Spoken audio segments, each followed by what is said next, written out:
In today's video, we're going to be tackling an exhaust leak on this F134. This is in a cab over FC150, but it'd be the same procedure for your CJ 3B, 5, or whatever you're working on. So you can see here we have some exhaust blowout from this side of the manifold. You can see the soot on the cylinder head, and I can also hear it while driving. Unfortunately, this isn't just a gasket issue. This manifold is pitted and worn from years of a leaking exhaust gasket.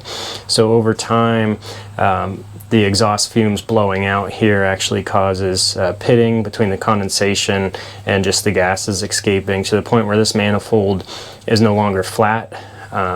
You could try and weld it and machine it flat, but we have a better solution. For this video, I'm going to be using some excellent new parts from Kaiser Willys. So we have a reproduction cast exhaust manifold, and the F-head utilizes a 3-piece gasket with little steel rings on the outside flanges. So this new manifold has a perfectly flat machined surface that will accept these new gaskets, hopefully before any damage is done to the cylinder head. And then since I have to remove the header pipe, it's always a good idea to put a new manifold header gasket in. So we're going to pull the old one out and slap this new one in. It'll get rid of some fumes, some noise, and just be overall more healthy for the engine. Whether you're working on a CJ or a cab over, it's a pretty easy procedure. All you're really going to need is a couple of 9/16 options. I use my impact gun for the ones I can get to. Then I like a flex head gear ratchet for the tighter ones on the underside, and then just a regular straight gear wrench. So just whatever you need to get on those bolts. If you have your fender off of a CJ5, this is obviously even easier, but it's a task that we can all do with no problems. So I started with the manifold nuts. The back side uses a bolt and the front is a stud. Since I'm replacing that, I really don't care if they snap off. Sometimes that actually speeds things up. Anytime I work on these, I try to slather them up with a good anti-seize, but inevitably the heat kind of bakes that out of there and they rust. So get those loose. I have the nut on this side just held on by a few threads so it doesn't drop. I also put a jack stand under the exhaust so that it doesn't drop down completely and tweak my mounts, or if you have rusty old joints, you don't want to turn a 2-hour project into a weekend project. So start there, and then we'll move up to these manifold bolts next. One thing every mechanic dreads is having a stud snap off on a manifold or a header, so we really want to avoid that. So while you did see me have my impact gun out here, I always break them loose by hand because you just have a better feel for how tight it is. If the stud unthreads from the head, that's totally fine. You can replace the stud or remove the nut and then reinstall the stud.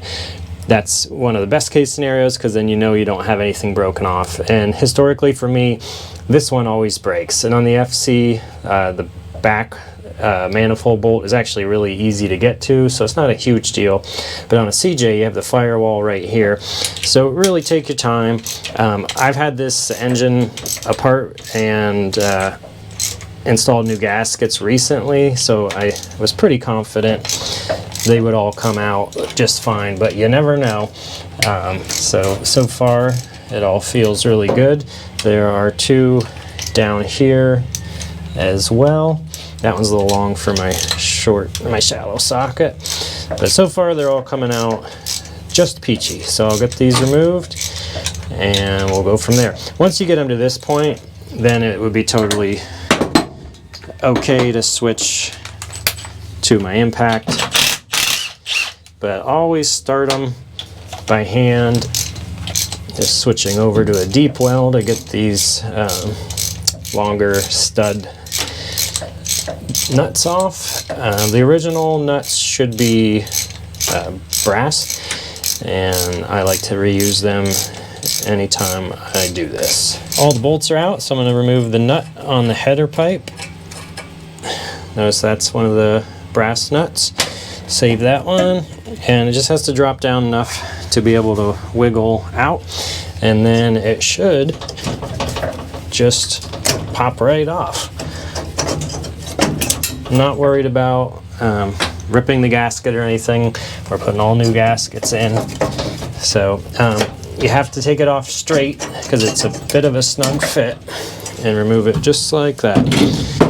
So you can see there, that exhaust gasket wasn't even in straight, and it is toast. So it would have helped a lot if that was up here, but this has a lot of erosion or corrosion. Same way on the back, this thing is toast. So you could machine this flat, but thanks to Kaiser Willys, we have a quick, easy fix. Next up, I'm just removing the old gaskets. They should pop right off. You can see these are in pretty bad shape. So we'll get this all cleaned up. The cylinder head itself, I can't tell if it's flat, but it looks in really good shape. There's no pitting or obvious signs of damage to the cylinder head. You can use whatever method you think is best to clean this up. I like to take a little wire wheel and just clean. You really only have to do around where the gasket surfaces are, and that'll get rid of any rust or old gasket debris.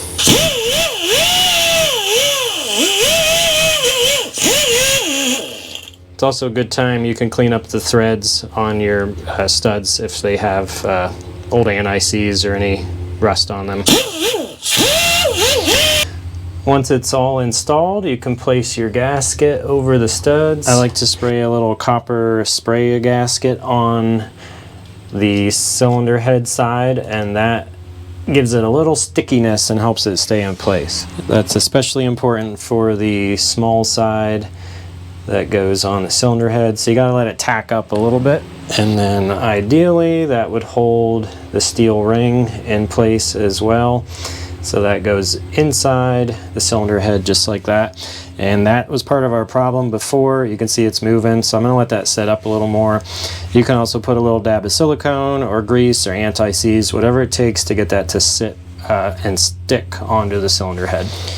Everything's nice and sticky and stuck. Got the gaskets in place, and then I like to use a lot of anti-seize. Some people like the copper, so whatever your preferred method is here, it's personal preference, but just make sure you use something, because if you go to work on this in the near future, you'll be glad you did. So I like to put it on first and then a little more after, so when you just push the manifold on, it kind of squeezes and goes through there. Also a good time to remove your old gasket, get rid of that, and if you need to clean up the header flange, it's easier to get to before you put this in. So we'll just make sure to keep it nice and straight, get all the bolts started. It needs to go on evenly so the studs don't bind. You may have to give it a little tap with a rubber mallet or your hand to get it started. If your studs are bent at all, it's just like putting on a cylinder head. If everything isn't lined up, it will fight you. Don't ever hit cast iron with a steel hammer, so I'm just using a rubber mallet to tap it. Once you get it started, it'll start going on. But make sure while you're hitting it to keep an eye on your outer gaskets to make sure they don't you know, fall out of that hole. You're just tapping it evenly. Try not to let one side get ahead of the other. Now I'm going through with even more anti-seize. You can't use enough of this stuff. It's a little tricky to get it on the lower ones, but just do your best. And remember, no matter what you do, you're gonna end up looking like the Tin Man when you're done. Get your washers and nuts started. Kaiser Willys does offer replacements, but I don't have any problem reusing the originals if yours are in good shape. When you're cleaning up your threads in preparation, take note of the thread count. These should be fine thread from the factory. Someone has replaced two of the studs with a coarse thread. So make sure you're not trying to, you know, if you have a mix of coarse and fine thread, that you're not trying to thread on a fine thread nut on a coarse thread stud, because it's not going to go real well. So if, just something to take note of. Yours may be all fine thread and correct, but a lot of times these studs get broken or replaced and people don't put the correct ones back in place. Okay, everything is started. I like to start them all by hand. You don't want to cross thread any of these nice old brass nuts. Then just take your ratchet, and I draw them all up just a little bit snug, and then we'll try to torque it very evenly, because we don't want to crush any one gasket more than the other. So stand by, we'll get this thing snugged up and ready to roll. Once you have them all touching and you can see the manifold starting to move and kind of level out against the cylinder head, I like to start in the middle, and don't go all the way. We don't want to obliterate these gaskets, but it does need to be tight. So I kind of alternate on these middle 3 bolts until I can feel it starting to get snug. I can see a little of my copper spray gasket starting to squish out. They're just a 3/8 stud, so you don't have to go crazy. And I'm just doing the middle 3 first. I would say it's somewhere in the realm of 30 foot-pounds. And then I move to the outside ones. And as I talked in the early part of the video, you don't want to strip out or snap off any of the studs. So I feel pretty good with that. Just go back through, give them a little snug. And that part is done. Everything's in place. Now I'm going to put the lower gasket in place.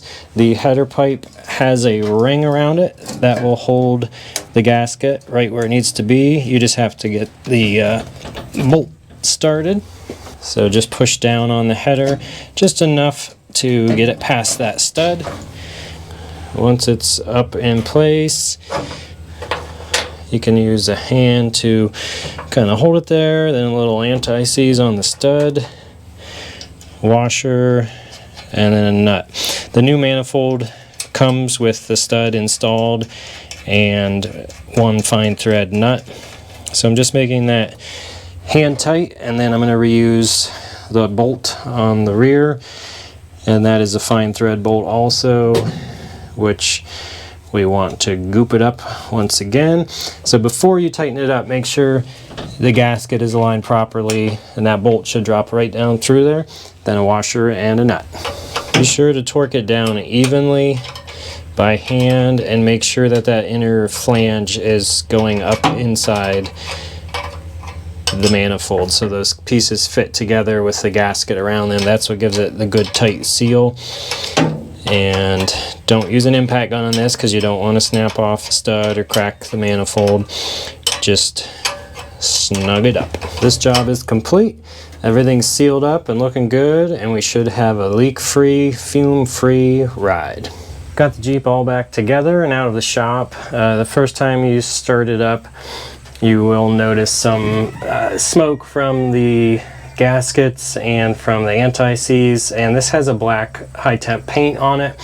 That's going to smell pretty bad and smoke for a while, so especially on a cab over like this, I would recommend just firing it up and letting it run with the cover off, outside, doors open, and just kind of let those fumes get out of its system, and don't be anywhere near it because you don't want to smell that nasty stuff. So let's fire it up, and we should have a leak-free, nice, quiet operation.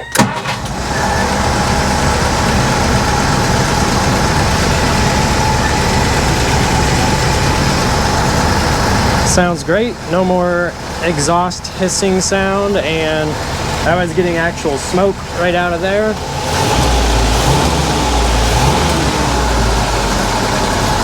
Sounds good. Running like a Swiss watch.